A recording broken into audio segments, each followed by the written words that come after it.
ഷാനാസ്. അപ്പോൾ ഇനി നമ്മൾ ഡിസ്കസ് ചെയ്യാനായിട്ട് പോകുന്നത് നമ്മളുടെ മോഡ്യൂൾ 3 ആണ്, ഓർഗനൈസേഷണൽ ബിഹേവിയർ. ഓർഗനൈസേഷണൽ ബിഹേവിയർ എന്താണ്, അതിന്റെ ഇമ്പോർട്ടൻസ് എന്താണ്, ഇമ്പോർട്ടൻറ്റ് കോൺസെപ്റ്റുകൾ ഏതൊക്കെയാണ്, ഓർഗനൈസേഷൻ ബിഹേവിയറിൽ വരുന്ന ഇമ്പോർട്ടൻറ്റ് തിയറീസ്, ഇതൊക്കെ നമുക്ക് വളരെ ഇമ്പോർട്ടൻ്റ് ആയിട്ട് പഠിക്കണം. അതേപോലെ തന്നെ ഓർഗനൈസേഷൻ ബിഹേവിയറിൽ തന്നെ ഇൻഡിവിജ്വൽ ബിഹേവിയറും ഉണ്ട്, ഗ്രൂപ്പ് ബിഹേവിയറും ഉണ്ട്. ഇതും നമുക്ക് ഇമ്പോർട്ടൻ്റ് ആയിട്ട് പഠിച്ചു വെക്കേണ്ടതായിട്ടുണ്ട്. അപ്പൊ നമുക്ക് നോക്കാം organizational behaviour. So, the term organizational behavior is a combination of two terms, organization plus behavior. Organizational behavior എന്നൊരു ടേം, ഓർഗനൈസേഷണൽ ബിഹേവിയർ എന്ന് പറഞ്ഞ ടേം രണ്ട് വാക്കുകളുടെ കോമ്പിനേഷൻ ആണ്. എന്തൊക്കെ അതിൽ വരുന്നുണ്ട്? ഓർഗനൈസേഷനും ബിഹേവിയറും.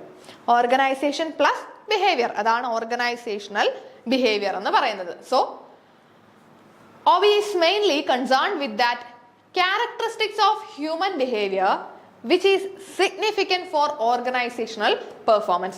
അപ്പോൾ ഈ ഒരു ഓർഗനൈസേഷണൽ ബിഹേവിയറിനകത്ത് എന്താ പറയുന്നത്? Characteristics of human behaviour.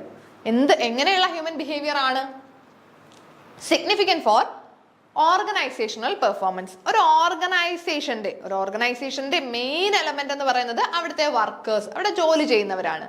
അപ്പോൾ ഈ ഒരു വർക്കേഴ്സിന്റെ ആ ഒരു ഹ്യൂമൻ ബിഹേവിയർ നമ്മളുടെ ബിസിനസിന്റെ പെർഫോമൻസിനെ അഫക്റ്റ് ചെയ്യുന്ന ഹ്യൂമൻ ബിഹേവിയേഴ്സിന്റെ സ്റ്റഡിയാണ് ഓർഗനൈസേഷണൽ ബിഹേവിയറിൽ നമ്മൾ പഠിക്കുന്നത്. So it does A study of human behaviour at individual level, group level and organisational level. 3 ലെവലിലുള്ള സ്റ്റഡി ഉണ്ട്. നമ്മൾ ഓർഗനൈസേഷണൽ ബിഹേവിയർ എന്ന് പറയുമ്പോൾ പല ലെവലിൽ പഠിക്കും. ഇൻഡിവിജ്വൽ ലെവലിലുള്ള ബിഹേവിയർ ഉണ്ട്, ഗ്രൂപ്പ് ലെവലിലേക്ക് വരുമ്പോൾ അവിടെയുള്ള ബിഹേവിയർ ഉണ്ട്, ഓർഗനൈസേഷണൽ ലെവലിലുള്ള ബിഹേവിയറും ഉണ്ട്. ഇങ്ങനെ 3 ലെവലിലുമുള്ള ഓർഗനൈസേഷണൽ ബിഹേവിയർ അല്ലെങ്കിൽ ആ ഒരു ഹ്യൂമൻ ബിഹേവിയറിനെയാണ് നമ്മൾ ഓർഗനൈസേഷണൽ ബിഹേവിയറിലേക്ക് വരുമ്പോൾ സ്റ്റഡി ചെയ്യുന്നത്. സോ നമുക്ക് ഡെഫിനേഷൻസ് നോക്കാം. Definitions of organisational behaviour.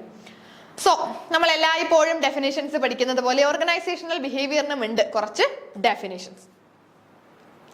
Organizational behavior is directly concerned with the understanding, prediction and control of human behavior in organizations. Fred ല്യൂതാൻസിന്റെ ഒരു ഡെഫിനേഷൻ ആണ് പറഞ്ഞിട്ടുള്ളത്. ഓർഗനൈസേഷൻ ബിഹേവിയർ എന്ന് പറയുന്നത് എന്തുമായിട്ട് റിലേറ്റ് ചെയ്ത് വരുന്നുണ്ട്? Understanding, prediction and control of human behaviour in organisations. ഒരു organisation അകത്ത് ഉള്ള ആളുകളുടെ ബിഹേവിയർ, അതായത് ഒരു ഓർഗനൈസേഷൻ അകത്തുള്ള ആളുകളുടെ ബിഹേവിയറിനെ പറ്റിയിട്ട് നമ്മൾ അണ്ടർസ്റ്റാൻഡ് ചെയ്യുന്നു, പ്രഡിക്റ്റ് ചെയ്യുന്നു, അതിനെ കൺട്രോൾ ചെയ്യുന്നു. ഈ എല്ലാ കാര്യങ്ങളും ഓർഗനൈസേഷണൽ ബിഹേവിയറിൽ വരുന്നുണ്ട്. കേറ്റ് ഡേവിസിന്റെ ഡെഫിനിഷൻ നോക്കിയാൽ organizational behaviour is the study and application of knowledge about how people act within organization. ഇവിടെ പറയുന്നത് എന്ത് സ്റ്റഡിയാണ്? ഓർഗനൈസേഷൻ ബിഹേവിയർ എന്ന് പറഞ്ഞാൽ എന്ത് സ്റ്റഡിയാണ്?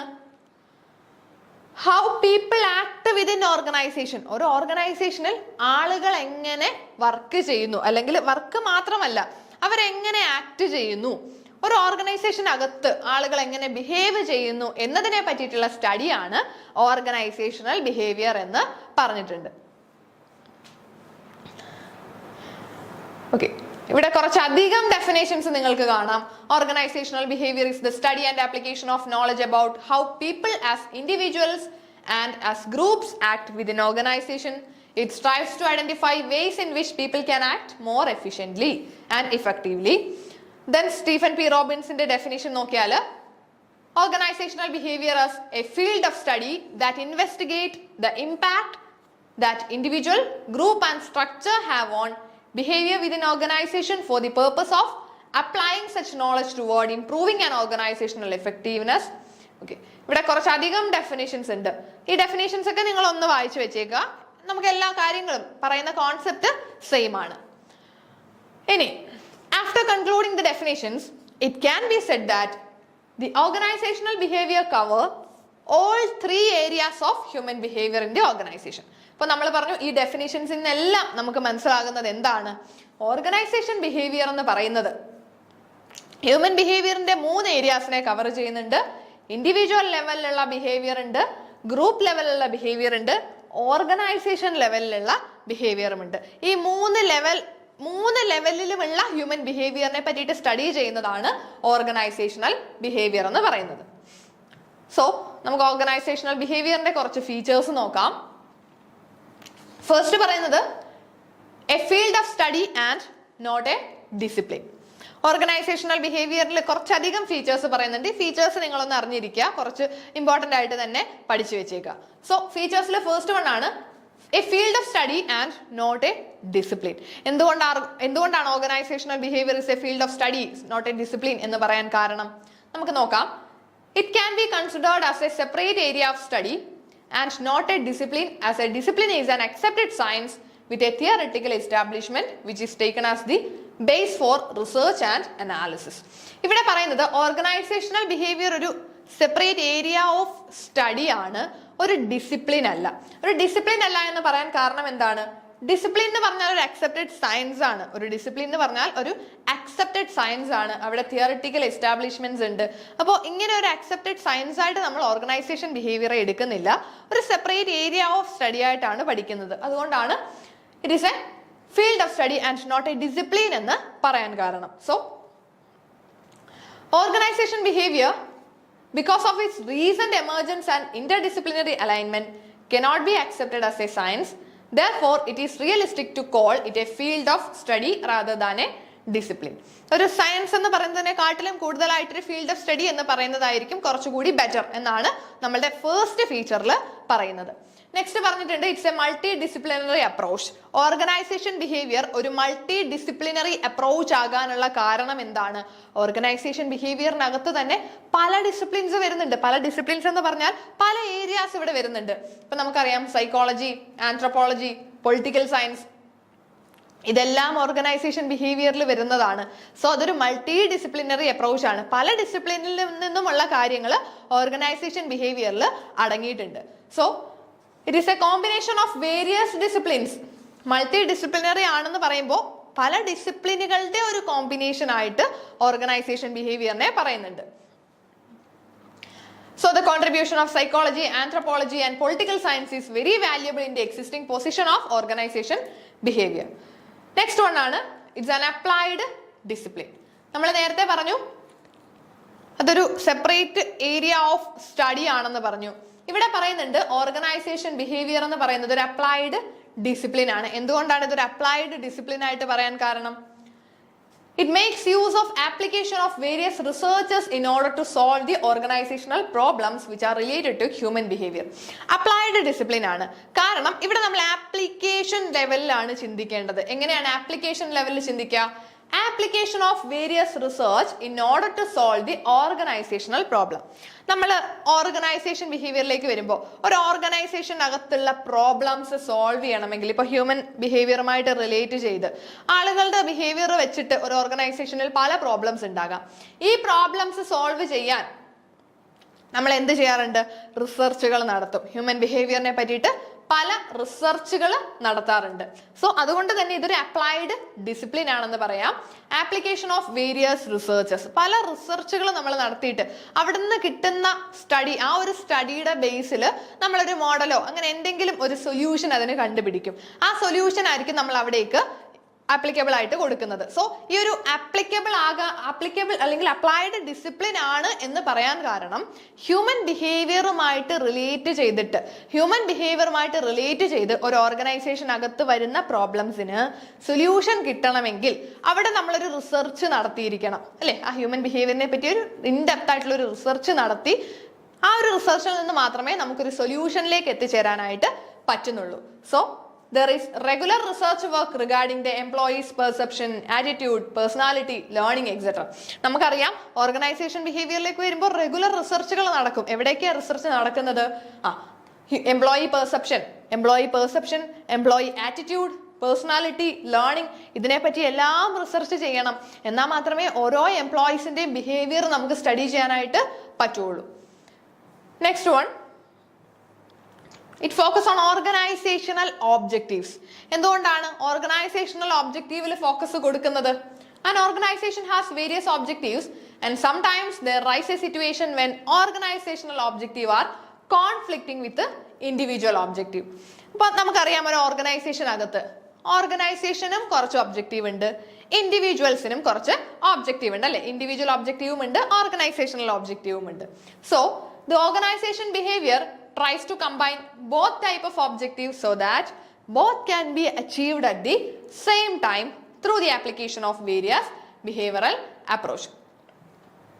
ഇവിടെ രണ്ട് ഒബ്ജക്റ്റീവ്സ് ഉണ്ടെന്ന് നമ്മൾ പറഞ്ഞു അല്ലെ. ഓർഗനൈസേഷണൽ ഒബ്ജക്റ്റീവും ഉണ്ട്, ഇൻഡിവിജ്വൽ ഒബ്ജക്റ്റീവും ഉണ്ട്. അപ്പൊ ഈ ഒരു ഓർഗനൈസേഷണൽ ഒബ്ജക്റ്റീവും ഇൻഡിവിജ്വൽ ഒബ്ജക്റ്റീവും രണ്ടും കമ്പൈൻ ചെയ്തിട്ട് രണ്ടും നേടിയെടുക്കാൻ പറ്റുന്ന തരത്തിൽ നമ്മൾ ആ ഒരു ഒബ്ജക്റ്റീവ്സിനെ ഒന്ന് കമ്പൈൽ ചെയ്താൽ കുറച്ചുകൂടി ബെറ്റർ ആയിട്ട് എംപ്ലോയീസ് പെർഫോം ചെയ്യും. So organisation behaviour tries to combine both type of objectives so that both can be achieved at the same time. ഇപ്പോൾ രണ്ട് ഒബ്ജക്റ്റീവും നമുക്ക് അച്ചീവ് ചെയ്യണമെങ്കിൽ, രണ്ട് ഒബ്ജക്റ്റീവിനെ നമുക്ക് കമ്പൈൻ ചെയ്യണമെങ്കിൽ അവിടെ എംപ്ലോയിയുടെ പെർഫോമൻസ് കുറച്ചുകൂടി ബെറ്റർ പെർഫോമൻസിൽ കൂടിയേ നമുക്ക് രണ്ട് ഒബ്ജക്റ്റീവും അച്ചീവ് ചെയ്യാനായിട്ട് പറ്റുള്ളൂ. അപ്പോൾ എംപ്ലോയീസിനെ നമുക്ക് ബെറ്റർ ആയിട്ട് പെർഫോം ചെയ്യിക്കണമെങ്കിൽ അവരുടെ ബിഹേവിയർ മനസ്സിലാക്കണം.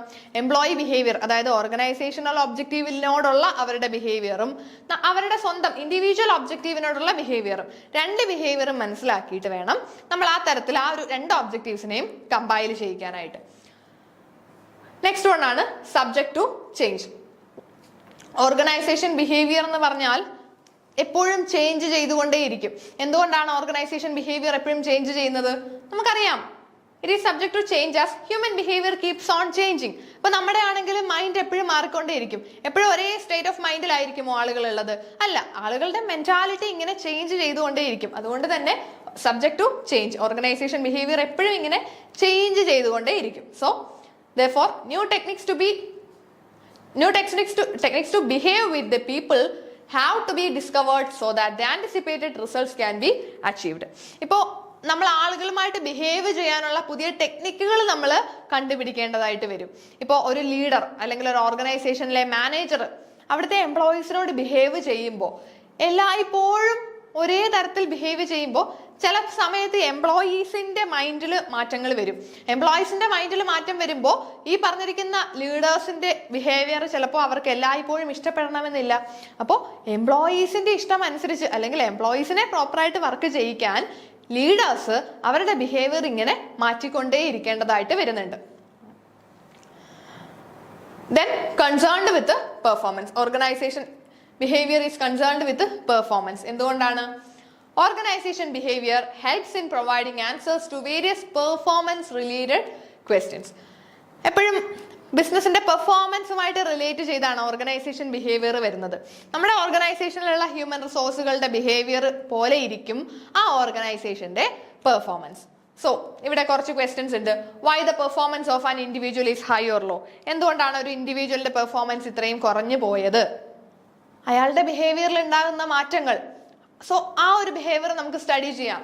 Then how the performance can be improved. എങ്ങനെ ഇംപ്രൂവ് ചെയ്യാം? Is it feasible to improve the performance with the help of training? Training കൊടുത്താൽ ഇംപ്രൂവ് ആകുമോ? ഇങ്ങനെയുള്ള ചോദ്യങ്ങളൊക്കെ വരാറുണ്ട് അല്ലേ. സോ ഇങ്ങനെയുള്ള ക്വസ്റ്റ്യൻസിലൊക്കെ വരുമ്പോൾ നമുക്ക് പറയാം ഈ പറഞ്ഞിരിക്കുന്ന ഓർഗനൈസേഷണൽ ബിഹേവിയർ എന്ന് പറയുന്നത് പെർഫോമൻസുമായിട്ട് റിലേറ്റ് ചെയ്ത് വരുന്നതാണ്. അപ്പോൾ എംപ്ലോയിയുടെ പെർഫോമൻസ് അനുസരിച്ചിട്ട് എംപ്ലോയിയുടെ പെർഫോമൻസ് കുറവാണെങ്കിൽ ആ പെർഫോമൻസ് നമുക്ക് കൂട്ടണമെങ്കിൽ എന്ത് ചെയ്യണം? എംപ്ലോയിയുടെ ബിഹേവിയറിൽ മാറ്റം വരുത്തണോ? ലീഡറുടെ ബിഹേവിയറിൽ മാറ്റം വരുത്തണോ? എന്തിലാണ് നമ്മൾ ചേഞ്ച് വരുത്തേണ്ടത്? ഇങ്ങനെയുള്ള കാര്യങ്ങൾ നമുക്ക് സ്റ്റഡി ചെയ്യാനായിട്ട് പറ്റും. Then humanistic and optimistic. Organization ബിഹേവിയറിനെ ഹ്യൂമനിസ്റ്റിക് ആയിട്ടും ഓപ്റ്റിമിസ്റ്റിക് ആയിട്ടും പറയുന്നുണ്ട്. എന്തുകൊണ്ടാണ് അത് ഹ്യൂമനിസ്റ്റിക്കും ഓപ്റ്റിമിസ്റ്റിക്കും ആണെന്ന് പറയാൻ കാരണം? Organization behavior emphasizes on people from humanistic point of view. എപ്പോഴും ഓർഗനൈസേഷൻ ബിഹേവിയർ പഠിക്കുമ്പോൾ നമുക്കറിയാം ഓർഗനൈസേഷൻ ബിഹേവിയർ എന്ന് പറയുന്നുണ്ടെങ്കിലും ഓർഗനൈസേഷനിൽ വർക്ക് ചെയ്യുന്ന എംപ്ലോയീസിന്റെ ബിഹേവിയർ ആണ്. അതുകൊണ്ട് അതൊരു ഹ്യൂമനിസ്റ്റിക് അപ്രോച്ച് ആണ്. ഹ്യൂമൻ എലമെന്റുകളെയാണ് നമ്മൾ സ്റ്റഡി ചെയ്യുന്നത്. ഹ്യൂമൻ ബീയിങ്സിന്റെ ബിഹേവിയർ ആണ് സ്റ്റഡി ചെയ്യുന്നത്. So it's A humanistic approach. It is highly concerned with the needs and motivation of people. ഒരു ഓർഗനൈസേഷനിലെ ആളുകളുടെ നീഡ്സും മോട്ടിവേഷനും ഒക്കെ റിലേറ്റ് ചെയ്തിട്ടാണ് ഈ പറഞ്ഞിരിക്കുന്ന ഓർഗനൈസേഷൻ ബിഹേവിയർ വന്നിട്ടുള്ളത്. So it follows an optimistic approach about the inborn capability of man of being independent, creative, productive and skillful, which are positive signs towards accomplishment of organizational goals. So optimistic ആണെന്ന് പറയാൻ കാരണം, optimistic എന്ന് പറഞ്ഞാൽ നമുക്കറിയാം ഒരു ശുഭാപ്തി വിശ്വാസം, അതല്ലേ ഒപ്റ്റിമിസം. സോ ഇവിടെ പറയുന്നത് ഒപ്റ്റിമിസ്റ്റിക് അപ്രോച്ച് ആണെന്ന് പറയാൻ കാരണം നമ്മുടെ ഓർഗനൈസേഷനിലെ ഒരാൾ അല്ലെങ്കിൽ ഒരു വർക്കർ, നമ്മൾക്കറിയാം ഓരോരുത്തർക്കും ഓരോ കഴിവുകളുണ്ട് അല്ലെ. ഇൻബോൺ ആയിട്ട് അവർക്ക് കിട്ടുന്ന അല്ലെങ്കിൽ ഇന്നേറ്റ് ആയിട്ട് അവർക്ക് കിട്ടുന്ന കുറച്ച് ട്രേഡ്സുകളും അല്ലെങ്കിൽ കുറച്ച് സ്കില്ലുകളും ഒക്കെ ഉണ്ട്. സോ ഇവിടെ പറയുന്നത് ഓരോ ഓർഗനൈസേഷനും അവരുടേതായിട്ടുള്ള ക്രിയേറ്റിവിറ്റിയും സ്കിൽസും നോളജും എല്ലാം ഉള്ള ആൾക്കാരാണ് എന്നൊരു ഒപ്റ്റിമിസ്റ്റിക് വ്യൂ ഉണ്ട് ഈ ഒരു ഓർഗനൈസേഷൻ ബിഹേവിയറിന്. അപ്പോൾ ഓർഗനൈസേഷൻ ബിഹേവിയർ ഹ്യൂമനിസ്റ്റിക്കുമാണ് ഓപ്റ്റിമിസ്റ്റിക്കുമാണ്. ഹ്യൂമൻ ബീയിങ്സിനെ പറ്റിയിട്ടാണ് സ്റ്റഡി ചെയ്യുന്നത്, ഹ്യൂമനിസ്റ്റിക് ആണ്.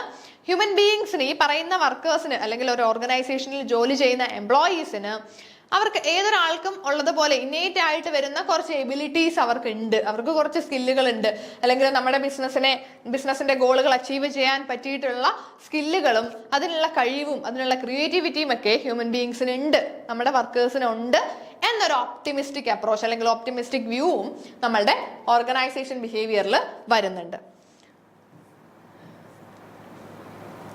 നെക്സ്റ്റ് പറയുന്നത് it's A science as well as an art. Organisation behaviour ഒരു സയൻസുമാണ് ഒരു ആർട്ടുമാണ്. എന്തുകൊണ്ടാണ് സയൻസും ആർട്ടും ആണെന്ന് പറയാൻ കാരണം നമുക്ക് നോക്കാം. Organizational behaviour studies the cause and effect relationship between behaviour of individuals. Science എന്ന് പറയാൻ കാരണം അവിടെ ആളുകളുടെ ബിഹേവിയറിന്റെ cause and effect relationship study ചെയ്യുന്നുണ്ട്. എന്താണ് കോസ് ആൻഡ് ഇഫക്റ്റ്? ഒരാള് ഇങ്ങനെ പെരുമാറാനുള്ള കാരണം, ഒരാൾ വർക്ക് ചെയ്യുന്നില്ല, അവരുടെ പ്രൊഡക്ടിവിറ്റി ഇല്ല, അവർ പെർഫോം ചെയ്യുന്നില്ല, അങ്ങനെയെങ്കിൽ അവർ പെർഫോം ചെയ്യാതിരിക്കുന്നതിനുള്ള റീസൺ, അതിന്റെ കോസ് കണ്ടുപിടിക്കും. കോസ് ആൻഡ് ഇഫക്റ്റ്, കോസും അതിന്റെ ഇഫക്റ്റുകളും നമ്മൾ അനലൈസ് ചെയ്യാറുണ്ട്. ഹ്യൂമൻ ബിഹേവിയറിന്റെ കോസുകളും ആ ഹ്യൂമൻ ബിഹേവിയർ കാരണം നമ്മുടെ ബിസിനസ്സിന് വരുന്ന പ്രശ്നങ്ങൾ അല്ലെങ്കിൽ അതിന്റെ ഇഫക്റ്റുകളും നമ്മൾ അനലൈസ് ചെയ്യുന്നുണ്ട്. സോ അതൊരു സയൻസ് ആണെന്ന് പറയാം. On the other hand it make a study of the efforts which are involve in order to describe foretell and regulate the behavior of people. Thus it is an art. Art ആണെന്ന് പറയാൻ കാരണം എന്താ? ഇവിടെ എന്ത് സ്റ്റഡിയാണ് നടക്കുന്നത്? ആളുകളുടെ അല്ലെങ്കിൽ ഓരോരുത്തരും എങ്ങനെയാണ് ബിഹേവ് ചെയ്യുന്നത്, അല്ലെങ്കിൽ അവരെങ്ങനെയാണ് ഓർഗനൈസേഷനിൽ വർക്ക് ചെയ്യുന്നത്, ഇങ്ങനെയുള്ള കംപ്ലീറ്റ് കാര്യങ്ങളെ പറ്റിയിട്ടൊരു സ്റ്റഡി അവിടെ നടക്കുന്നുണ്ട്. സോ അതൊരു ആർട്ടാണെന്ന് നമുക്ക് പറയാനായിട്ട് പറ്റും.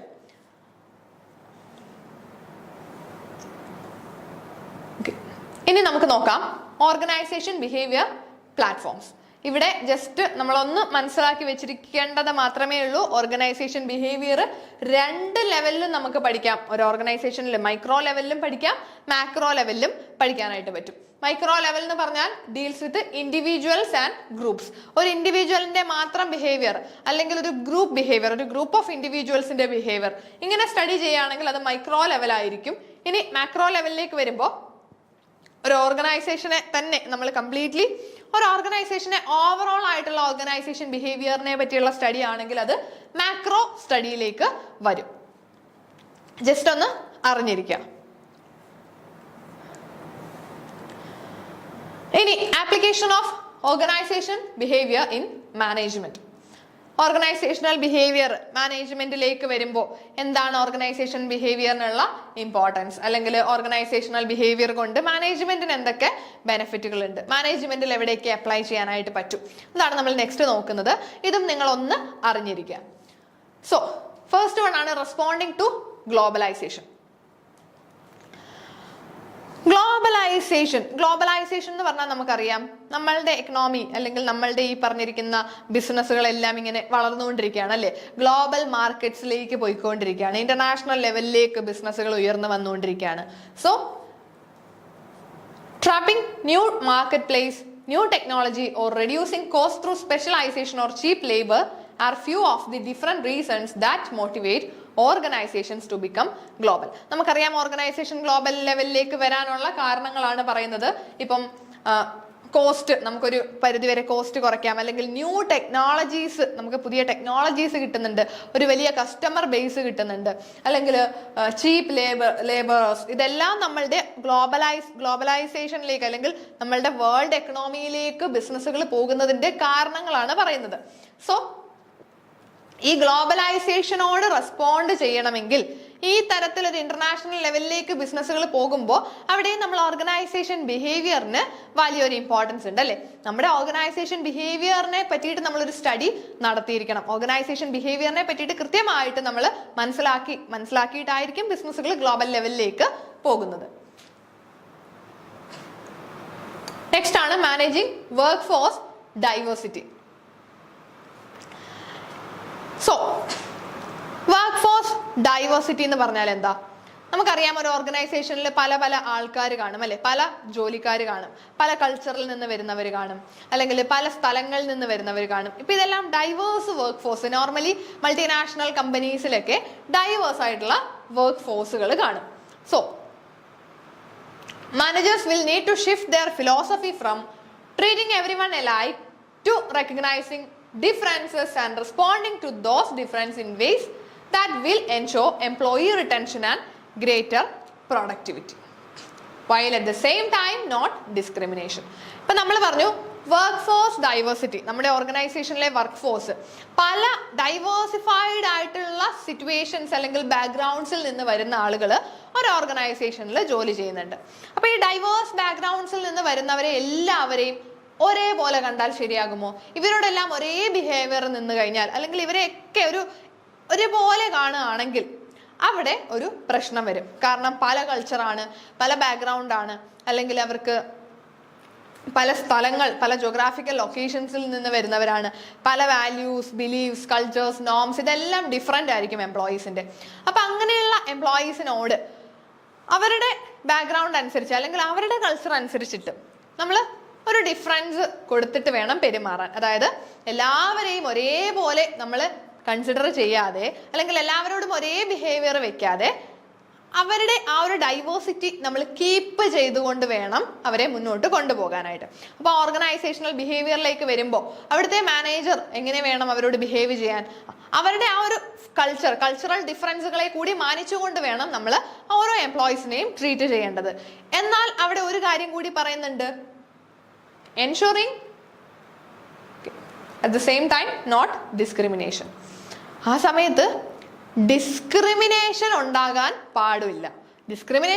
പാടില്ല. എംപ്ലോയീസിനെ നമ്മളൊരു കാര്യം പറയും, എല്ലാവരെയും ഒരുപോലെ കാണണം, ഒരു ഓർഗനൈസേഷനിലെ എല്ലാ എംപ്ലോയീസിനും ഈക്വൽ വേജസ് കൊടുക്കണം, ഈക്വൽ ആയിട്ട് കാണണം എന്ന് പറയുമ്പോഴും അവിടെയും ഒരു കാര്യമുണ്ട്, ഡൈവേഴ്സിറ്റി ഉണ്ട്. ഡൈവേഴ്സിറ്റി എന്ന് പറയുമ്പോൾ പല കൾച്ചറിൽ നിന്ന് വരുന്നവർ കാണും. അപ്പൊ അവരോട് നമ്മൾ ഡിഫറെന്റ് ബിഹേവിയർ അല്ലെങ്കിൽ അവരുടെ ഡിഫറൻസ് അതനുസരിച്ച് നമ്മൾ റെസ്പോണ്ട് ചെയ്യണം. എല്ലാവരോടും ഒരുപോലെ റെസ്പോണ്ട് ചെയ്യരുത്. എന്നാൽ എല്ലാവരെയും ഈക്വൽ ആയിട്ട് ട്രീറ്റ് ചെയ്യുന്നു എന്നൊരു തോന്നൽ എംപ്ലോയീസിന് വരികയും വേണം. ഓരോരുത്തരെയും നമ്മൾ കൺസിഡർ ചെയ്യുന്നുണ്ട് എന്നൊരു തോന്നൽ എംപ്ലോയീസിന് വരണം.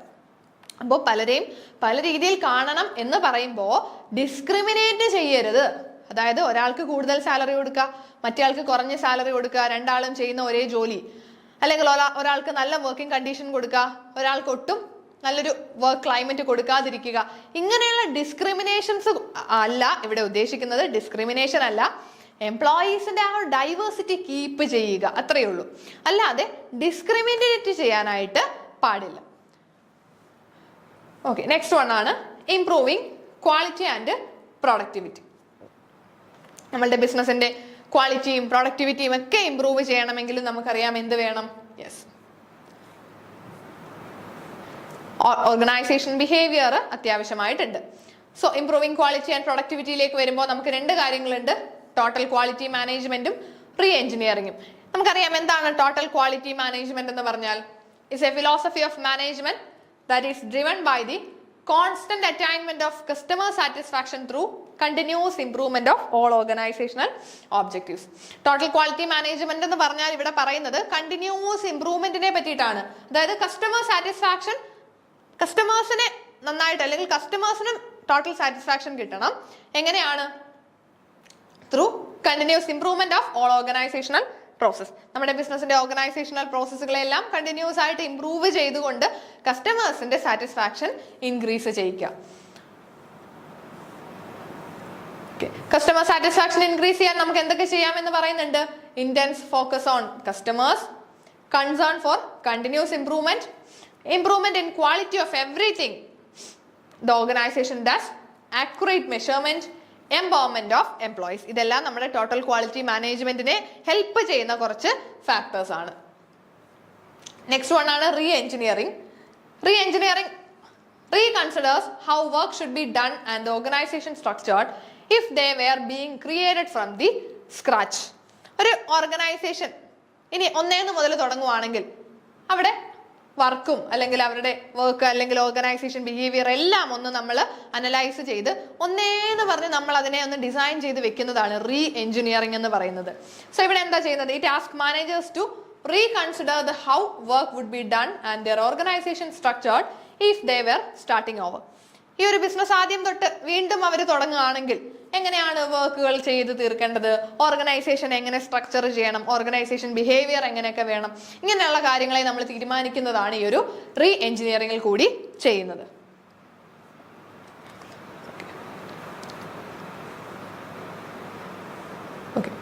Next one stimulating innovation and change. അപ്പൊ നമ്മൾ ഇത്രയും നേരം പറഞ്ഞത് application of organization behaviour in management. നമ്മുടെ മാനേജ്മെന്റിലേക്ക് വരുമ്പോൾ ഓർഗനൈസേഷൻ ബിഹേവിയറിനുള്ള ഇമ്പോർട്ടൻസ് അല്ലെങ്കിൽ അതിന്റെ ആപ്ലിക്കേഷൻസ് ആണ്. ഇതും നിങ്ങൾ ജസ്റ്റ് ഒന്ന് മനസ്സിലാക്കി വെക്കുക എന്നതേ ഉള്ളൂ. അത്രയും എക്സാം പോയിന്റ് ഓഫ് വ്യൂവിൽ അങ്ങനെ ക്വസ്റ്റ്യൻസ് വന്ന് കാണാറില്ല. എന്നിരുന്നാൽ പോലും ഒന്ന് അറിഞ്ഞിരിക്കുക. ബാലൻസ് നമുക്ക് നെക്സ്റ്റ് ക്ലാസ്സിലായിട്ട് ഡിസ്കസ് ചെയ്യാം. താങ്ക്